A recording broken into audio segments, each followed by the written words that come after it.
지난주에 이어서 오늘도 같은 제주 하나님의 사람으로서 오늘 이 시대 가운데 우리가 하나님의 사람이라는 정체성을 가지고 살아갈 때에 가장 필요한 것이 무엇인가? 지난주에는 믿음의 선한 싸움을 해야 된다라고 이야기를 했습니다.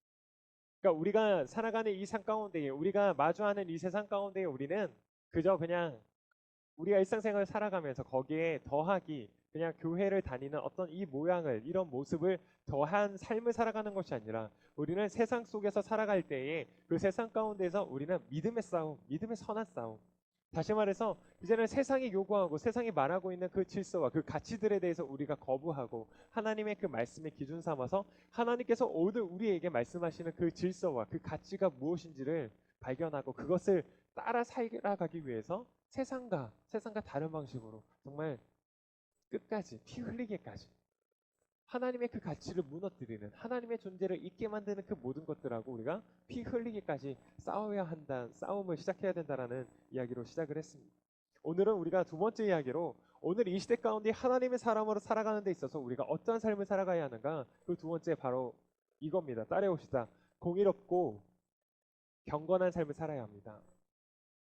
다시요. 공의롭고 경건한 삶을 살아야 합니다. 뭐 책을 그렇게 많이 소설책을 많이 읽진 않는데 그 한 책에서 이런 이야기가 있어서 좀 나누려고 합니다. 그 프랑스 소설 중에 보면 그 알퐁스 도데가 지은 별이라는 책이 있습니다. 아마 3학년 친구들 중에는 그 네, 감사합니다. 죄송합니다.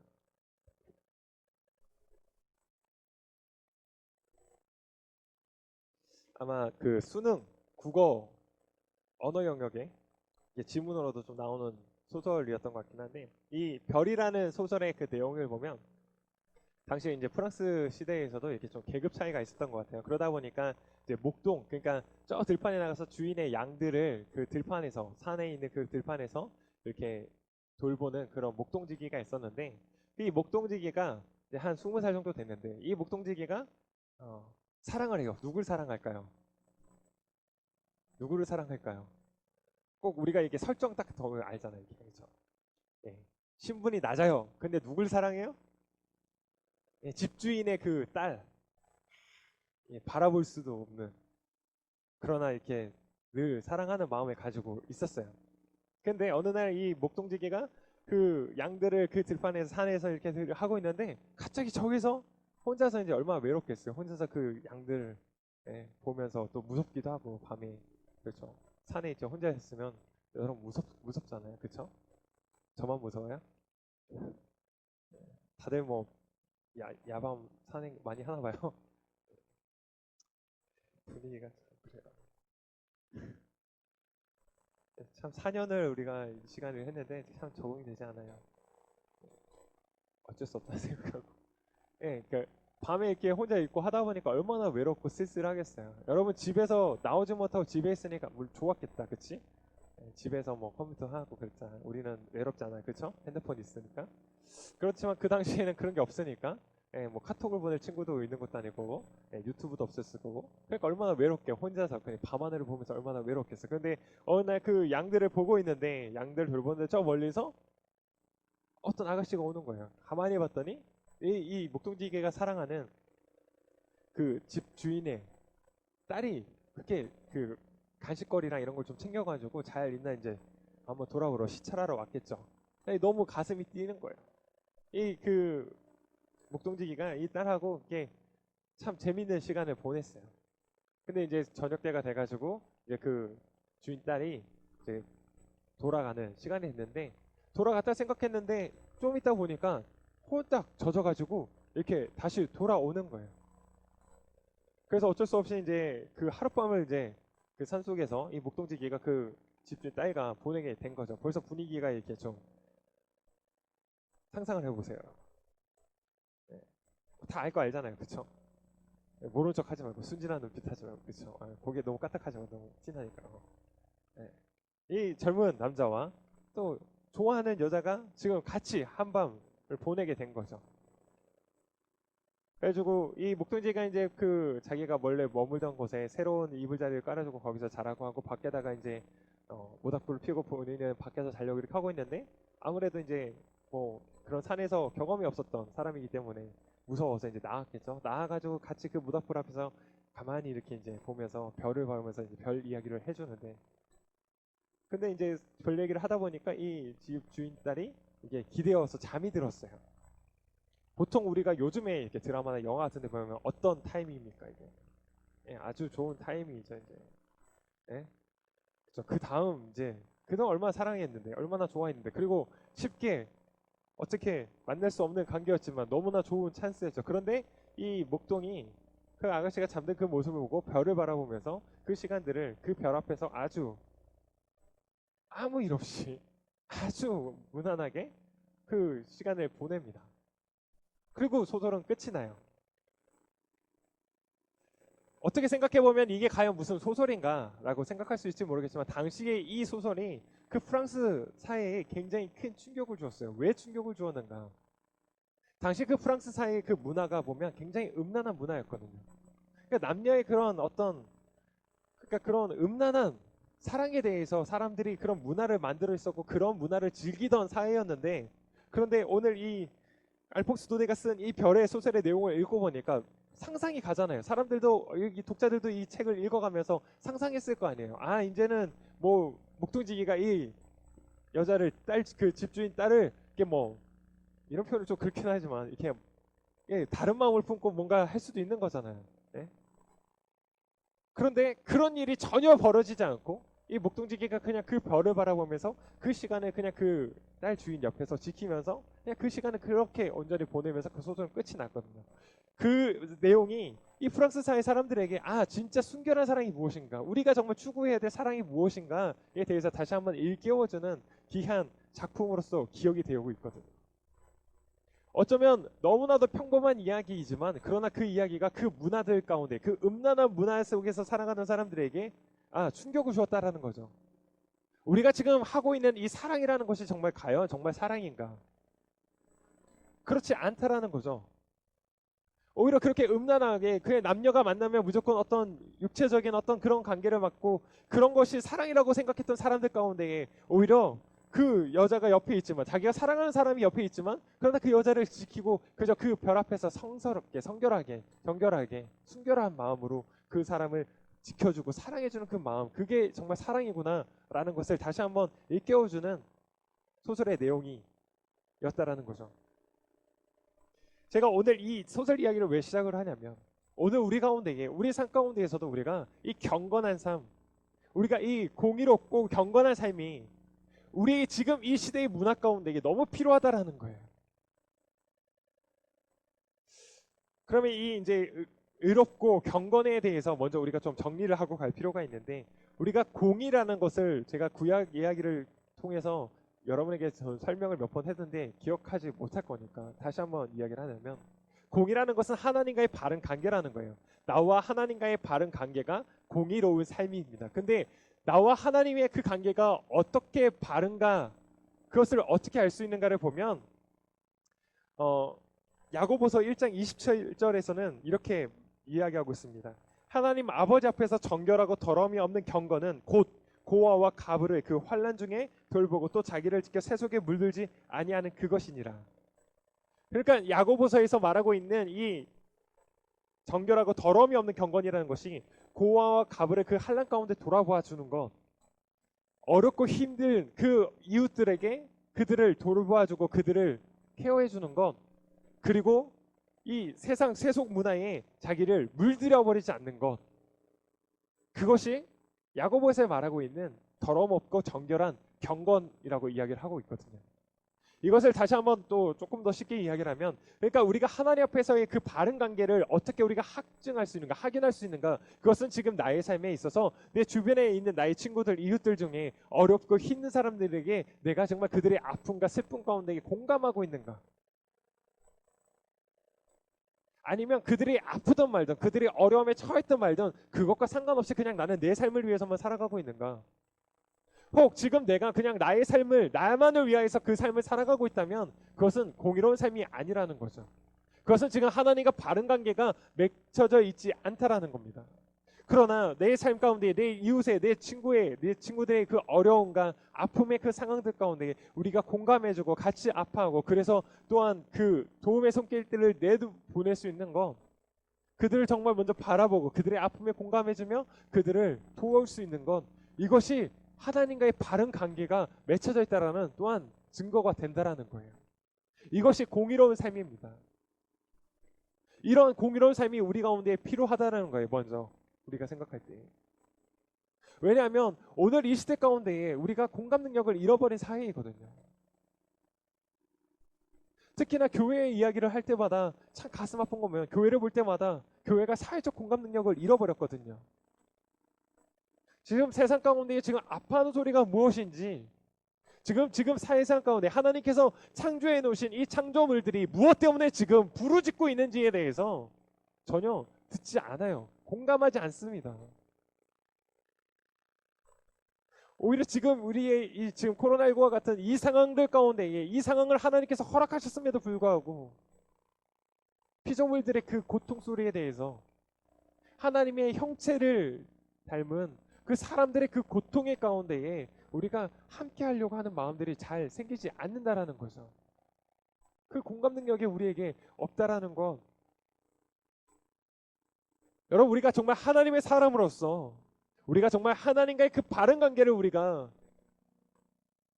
설정하고 하나님과 그 바른 관계 가운데 우리가 살아간다라고 이야기를 한다면, 오늘 우리 주변에 일어나고 있는 연약하고 힘없고 아픈 사람들, 내 친구의 그 연약한 이야기들, 아픈 이야기들에 대해서 우리가 같이 아파할 수 있는 그 공감 능력이 있어야 하는 거예요.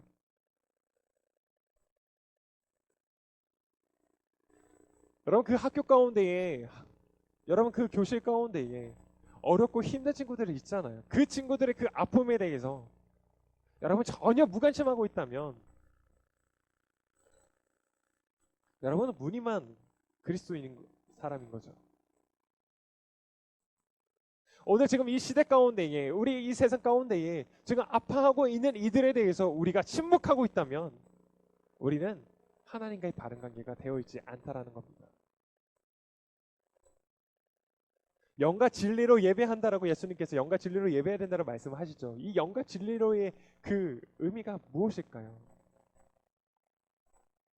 영과 진리의 예배. 우리가 오늘 이 시간 예배를 드리는데 이 예배 가운데에 우리가 그 하나님이 이 세상을 향한 하나님의 그 마음에 대해서 우리가 바르게 알지 못하고, 그러니까 하나님의 그 마음, 하나님께서 바라보시는 이 세상 가운데에 하나님의 그 마음에 대해서 알지 못하고 주님의 그 마음과 그 주님의 그 손길에 대해서 우리가 전혀 알지 못하면서 예배드린다라고 우리가 이렇게 하고 있다면 그것은 예배가 아니라는 거죠. 영과 진리의 예배는 우리가 그 하나님, 이 땅을 향한 하나님의 그 마음과 그 주님의 그 마음을 가지고 이 시간 가운데 예배를 드릴 때 그것이 영과 진리의 예배가 된다는 겁니다. 그러나 그 마음이 없을 때, 그 하나님의 그 마음에 대해서 우리가 전혀 놓치고 있을 때 우리는 예배를 드린다고 하지만 이것이 정말 예배가 되지 않을 수 있다는 거예요. 여러분, 우리가 먼저 이 하나님과의 그 바른 관계, 이것이 너무 중요하다는 거예요. 여러분, 우리가 이 하나님과의 바른 관계를 우리가 먼저 바르게 설정하고 그 하나님 앞에서 그 마음을 가지고 이 땅을 살아가는 사람들을 바라볼 때에 우리가 어떠한 삶을 살아갈 수 있는가, 경건한 삶을 살아갈 수 있다라는 거예요. 여러분, 경건이라는 것이 어떤 걸까 이야기하자면 저는 이렇게 좀 정리하고 싶습니다. 경건은 자기 절제이다. 따라해 볼까요? 경건은 자기 절제이다. 오늘 우리가 원하는, 우리 사회가, 세상이 말하고 있는 우리 삶의 방식이 무엇이죠? 내가 원하는 것, 네가 원하는 것은 다 하고 살아야 돼. 그것이 세상이 말하고 있는 삶이죠. 그러나 하나님께서 말씀하시고 있는 그리스도인들, 하나님의 백성들에게 말씀하시는 삶은 네가 원하는 대로 살아가는 것이 아니라는 거죠. 내가 원하는 것이 있지만 그러나 하나님의 그 말씀 가운데, 하나님의 그 기준 가운데에 그것이 합당치 않다면 거기에서부터 절제할 수 있는 삶을 살아가는 것. 그것을 저는 경건한 삶이라고 표현하고 싶어요. 자기 절제할 수 있는 삶. 필요치 않은 것들로부터 하나님의 말씀에 그 기준에 합당하지 않은 것으로부터 내가 그것으로부터 멀어질 수 있는 것. 그 삶을 살아가는 것. 그것이 경건 삶, 자기 절제의 삶. 여러분 오늘 이 시대 가운데에 이 자기 절제의 삶을 살아가는 경건한 자들이 필요하다라는 거예요. 성경에서 보면 경건한 의와 경건한 삶을 살아갔던 대표적인 인물이 한 명 있습니다. 그 사람을 제가 말씀을 보면서 찾은 사람이 바로 다니엘이거든요. 다니엘에 대해서는 많이 이야기해서 여러분 알고 있겠지만 다니엘이 어떤 사람입니까? 남유다가 망하고 그래서 바벨론이라는 제국 가운데에 포로로 끌려갔던 한 청년이었죠. 그러나 그 바벨론에 끌려가서 그래서 왕의 그 교육들을 받는 그 위치에 있을 때 이 다니엘이 어떤 결정을 합니까? 왕이 주는 음식을 먹지 않겠다라고 결단을 하죠. 그것이 무엇일까요? 어떻게 보면 이것 또한 자기 절제이거든요. 왕이 주는 그 아주 기름진 음식들을 먹고 그냥 거기서 가르쳐준 대로 교육받으며 하면 그 인생 편하게 살 수 있습니다. 그럼에도 불구하고 굳이 왕이 주는 음식을 거부함을 통해서 왜 그런 위험을 감당합니까? 왜 그런 자기의 생명을 잃을 수 있는 그 위험성을 왜 감수합니까? 무엇 때문에 감수합니까? 비록 지금 포로로 잡혀왔지만 그러나 여전히 하나님께서 이 땅의 역사를 통치하신다라는 그 믿음, 여전히 나는 하나님께서 택하신 백성이라는 그 믿음, 그래서 왕 앞에서 왕실에서 내가 비록 이곳에서 살 수밖에 없는 그런 현실임에도 불구하고 그러나 나의 통치는, 내 삶의 통치는, 이 세계의 통치는 왕으로서 통치되는 것이 아니라 그 하나님으로부터 통치된다라는 그 믿음을 가졌기 때문에 왕이 주는 그 음식에 취하지 않는 거예요. 왕이 주는 그 음식에 취하여서 그 통치에 따르지 않겠다라는 결단을 하는 거거든요. 자기 절제를 하는 겁니다. 그것을 보고 하나님께서 이 다니엘에게 지혜와 지식과 그 모든 것을 다 더해 주시잖아요. 그것을 잊고 나서 이 다니엘 또한 어떤 삶을 살아갑니까? 자기에게 주어진 그 자리 가운데에서 성실하고 정직하게 그 삶을 살아내거든요. 늘 기도하면서. 다니엘이 직접적으로 관계된 사건은 아니었지만 그 당시에 이 느부갓네살 왕이 금신상을 세우고 나서 그 금신상 앞에 절하라는 명령을 합니다. 우상 숭배를 하라는 거죠.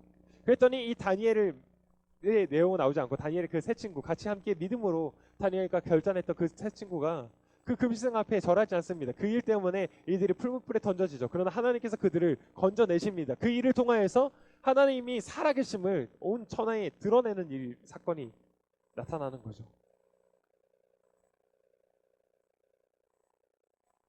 그 우상 앞에 절하지 않는 그 절제, 그 일을 통하여서 오히려 하나님이 살아계심이 세상 가운데 드러난다는 거거든요.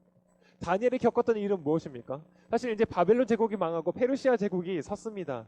그런데 이 페르시아 제국이 섰음에도 불구하고 이 다니엘의 그 통찰력, 그의 어떤 그 지도력이 굉장히 인정을 받았던 것 같아요. 그러니까 바벨론 제국에서 왕궁의 그 수석 장관 어떤 역할들을 감당했는데 이 제국이 망했음에도 불구하고 페르시아 제국에서도 이 다니엘이 그 일들을 감당합니다. 여러분 우리가 여기에서 한번 잘 생각해 볼 것이 있어요. 어떻게 그 일들이 가능할까? 여러분 우리가 하나님의 사람으로서 오늘 이 시대를 살아간다면 우리가 우리에게 주어진 일들 가운데에 정직하고 하나님 앞에서 신실하게 그 일들을 감당하는 자들은 시대가 변해도 그 자리를 하나님께서 지키신다라는 거예요.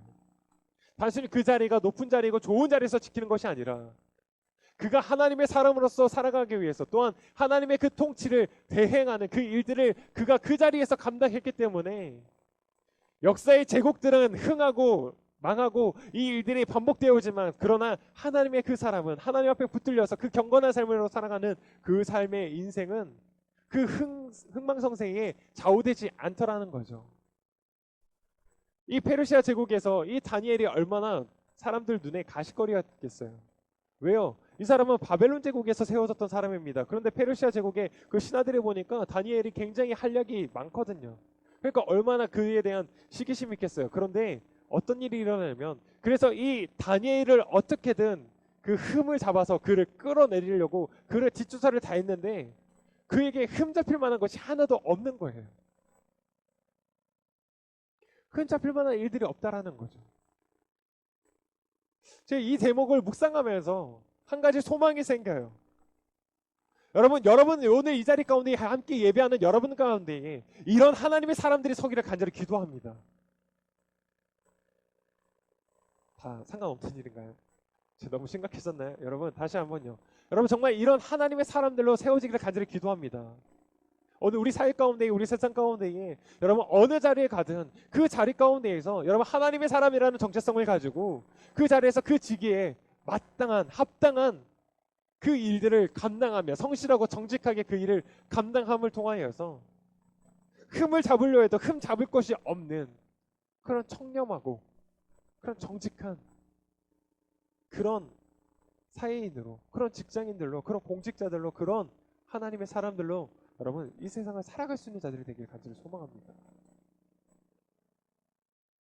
여러분 이것이 어떻게 보면 오늘날 우리에게 주어진 순교자의 삶의 모습이거든요. 여러분 순교라는 것이 무엇입니까? 하나님의 그 나라를 위하여서, 그 복음을 위하여서 자기의 목숨을 잃는 것을 순교라고 합니다. 그래서 옛날 그 시대 가운데 그 믿음을 지키기 위해서 예수 그리스도를 믿음으로 고백하는 그 신앙을 지키기 위해서 순교했던 자들이 많습니다. 그렇다면 오늘날 우리에게 이 순교자의 삶이 다시 한번 요구되고 있는데 그 삶의 모습이 어떤 거냐면 여러분이 있는 그 자리 가운데에 세상의 그 문화와 세상이 말하고 있는 방식대로 그래서 내게 유익되는 거라면 어떤 것이든 닥치는 대로 다 해도 된다라고 생각하는 그 생각에서부터 벗어나는 건 어떠한 부정직한 방법으로도 어떠한 정직하지 못하고 파렴치한 방법으로 내 유익을 위해서 살아가는 것이 아니라 모두의 이익을 위하여서 정직하고 성실하게 그 일을 감당하는 것. 여러분이 어떠한 직장을 가든 어떠한 자리에 있든 간에 그 안에서 하나님의 사람으로서 정직하고 성실하게 그 삶을 그 자리를 지켜내며 살아가는 것. 이것이 매일의 순교인 거죠. 이것이 일상의 순교자인 거죠. 여러분 그런 하나님의 일상의 순교자들이 되기를 간절히 기도합니다. 순교자라는 단어 쓰니까 굉장히 좀 겁날 수도 있겠지만 여러분 우리의 그 이익들을 세상이 말하고 있는 것들을 포기하는 것, 그래서 손해를 감수하는 것, 여러분 그것이 그냥 순교거든요. 그 일들을 살아가는 자들 간절히 기도합니다. 여러분 이 다니엘이 그래서 이 다른 사람들에게 시기를 사서 이제는 그들이 어떠한 방법을 하냐면 다니엘을 보니까 그가 하루에 3번씩 꼭 기도를 하거든요. 정해진 시간대에 기도를 합니다. 그래서 이들이 만들었던 방법은 왕을 꼬셔서 법을 하나 제정합니다. 기도 금지법. 기도하면 사자굴에 던져진다. 그러나 이 다니엘이 왕의 그 조서에 도장이 찍혔음에도 것을 알매도 불구하고 그가 그의 집으로 돌아가서 예루살렘을 향해서 난 창문을 열고 그 앞에서 기도하더라는 거예요. 무엇 때문에 그가 이렇게 할 수 있었을까? 이 세계의 통치는 왕들의 통치가 아니라 하나님께서 통치하고 계신다라는 것을 이 다니엘은 믿었기 때문이라는 거죠. 그의 삶 가운데는 그 하나님과의 그 관계, 하나님께서 통치하시는 그 세상에 대한 그 믿음, 그렇게 되면 또한 그의 훈련된 그 경건한 그 삶, 정해진 시간마다 기도하는 것, 그 삶의 그 경건의 훈련이 되어지니까 그것이 능력으로 나타내어지는 거거든요. 어떻게 보면 하루에 3번씩 정해진 시간마다 기도하는 거 이거 너무 율법적이다, 너무 이렇게 의무적으로 하는 것이 의미 있는 것인가 라고 물어볼 수 있겠지만 여러분 그렇게 질문하는 사람은 어쩌면 정말 그렇게 정해진 기도를 안 해본 사람이란 거죠.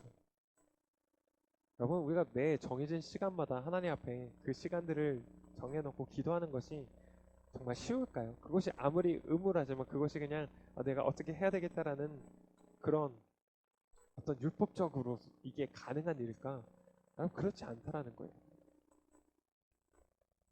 여러분 매일 정해진 시간 뭐 아침 6시, 12시, 밤 10시 뭐 이렇게 정해놓고 그 시간을 꼭 지켜서 하나님 앞에 기도 한번 해보세요. 이것이 정말 자기 절제. 특히나 오늘날 같은 시대에 여러분 뭐 고3들 이제 수능 얼마 남지 않았으니까 대학 입시 얼마 남지 않았으니까 사실 시간이 금이잖아요. 지금 어떻게든 한 번이라도 더 공부해야 되고 특별히 중간고사 기간이 지금 뭐 끝난 친구들 있고 또 보고 있는 친구들도 있는데 지금 이 시간 가운데 여러분 조금 어떻게든 그냥 한 문제라도 더 풀어보고 뭐 암기하고 단어라도 외우는 것이 더 이익이라고 말하는 그 시대 가운데 그런 시간 속에 여러분 그 시간을 쪼개어서 하나님 앞에 드리는 그 시간을 살아갈 수 있는가? 그 경건의 삶, 그 시간에 대한 그 자기 절제의 삶을 여러분 살아갈 수 있는가? 그러나 그 시간에 살아가는 사람들을 하나님께서 찾으시고 계신다라는 거예요.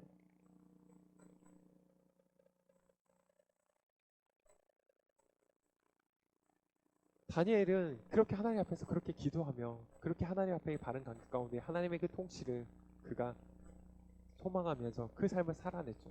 결국 그래서 그 사자굴에서 드러나고, 그래서 그 일을 통하여서 오히려 더욱더 하나님의 살아계심이 만천하에 드러나는 사건으로 변화된다는 거죠. 오늘 이 시대 가운데 여러분, 왜 우리가 공의롭고 경건한 삶을 살아가는 자들이 필요할까요? 앞에서 말했던 그 별이라는 그 소설이 당시 그 음란한 문화 속에 살아갔던 그 프랑스 시민들에게 충격을 주었던 것처럼, 진정한 사랑이 무엇인가에 대해서 다시 한번 깨닫게 만들었던 것처럼, 오늘 우리가 자기 절제의 삶, 하나님 앞에서의 그 말씀 가운데에, 그래서 그 말씀 때문에 자기 절제의 삶을 살아가는 사람이 왜 필요한가? 너무나도 남매해진 세상 가운데에, 너무나도 그냥 자기 멋대로 내가 원하는 대로 살아가면 된다, 그것이 정답이라고 말하는 세상 가운데에, 그것이 아니라 정말로 우리가 참된 삶을 살아간다는 것은 누군가의 아픔에 공감할 수 있고 그들의 아픔에 대해서 같이 아파하며, 또한 하나님께서 주어진 그 시간들 속에 하나님께서 일하심을 믿기 때문에 그 하나님 앞에서 말씀하시는 그 하나님께서 주신 그 말씀 앞에 내 삶을 맞춰가는 그 삶을 살아감으로써 참된 삶이 무엇인가를 세상 가운데 보여줄 수 있는 사람들이 필요하다라는 거예요. 다니엘의 그 정직한 그랬던 그 삶이, 그 성실했던 그 삶이 그냥 나왔을까? 저는 그렇지 않다고 봅니다. 늘 하나님 앞에 기도했던 그 삶의 모습, 그 삶의 태도, 여러분 하루에 3번씩 하나님 앞에서 엎드려지면서, 그래서 하나님의 마음이 무엇인지 지금 이 시대 가운데, 이 시간 가운데, 이 상황 가운데에 하나님이 어떠한 것들을 원하고 계시는지를 계속해서 점검하고 들으며 그것을 확인하며 살아가는 그 인생 가운데에 어떻게 부정적이 나올 수 있을까요? 어떻게 정직하지 않은 불의한 것들이 불의한 방법으로 살아갈 수 있을까요? 사랑하는 친구들, 우리가 하루 3번 정해진 시간을 정해놓고 기도하는 그 삶을 우리가 살아가지 못한다 할지라도, 그러나 우리가 적어도 하나님의 그 말씀 앞에 하루에 적어도 1번 정도는, 최소한 1번 아니면 2번 내 삶을 하나님 앞에서 계속해서 점검하고 그 하나님께서 원하시는 그 말씀이 무엇인지, 마음이 무엇인지를, 내가 지금 같이 공감해야 될 그 아파하는 자들이 누구가 있는지를 돌아볼 수 있는 우리의 그 경건한 삶, 자기 절제의 삶이 필요하다라는 거예요. 오히려 시험을 앞두고 있죠, 여러분. 그러나 그 시간 가운데에 하나님 앞에 그 시간을 더욱더 정직하게 드리는 그 삶을 살아갈 수 있는, 그 경건한 삶을 살아가는 우리 친구들 되기를 간절히 바랍니다. 여러분, 공의롭고 경건한 삶을 살아가십시오. 그것이 이 시대 가운데에 필요한 하나님의 사람의 삶이라는 거예요. 이 시대 가운데 하나님께서 찾으시고, 그래서 하나님께서 살아계심을 드러내는 그 인생의 삶이 바로 이 공의롭고 경건한 삶을 살아가는 자의 삶이라는 거예요. 세상에 충격을 줄 수 있는 그런 그리스도인들이 되기를 간절히 기도합니다.